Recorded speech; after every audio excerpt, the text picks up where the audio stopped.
Hey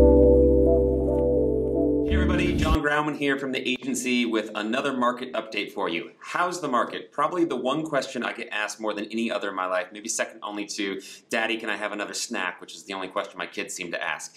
How's the market? I guess it really depends on who you ask, and there's a lot of misleading information in the media, so let's take a closer look at that. So one of the things you're probably reading about in the media is that foreclosure rates are on the rise. I saw one news article that said foreclosure rates have tripled, and while technically that's true, you have to put it in perspective. Foreclosure rates hit an all-time high back in 2010 of about 1.7. Just a couple years ago, right here, in 2021, they were only at 65,000. So today we're at 186,000, and yes, they're on the rise, but it's no cause for concern because homeowners are sitting on more equity today than ever before. In fact, 68.7% of homeowners have either paid off their mortgage or have at least 50% equity in their home.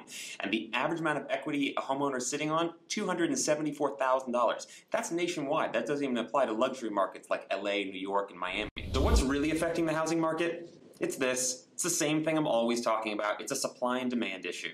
To put this in perspective, last year in 2022, there was over 15,000 listings on the market. This year, only about 10,500. That's a drop of about 33%. As a result, our sales volume is also down about 33 to 40%.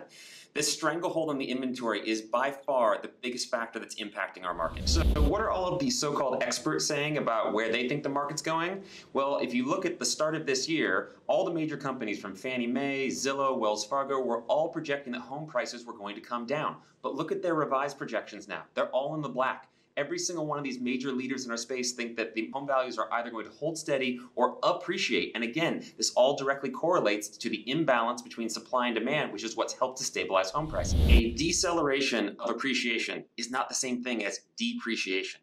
The reality is nobody knows for sure. Even the so-called experts change their forecast from time to time. We're living in uncharted times where we have to revisit things week by week, month by month, quarter by quarter.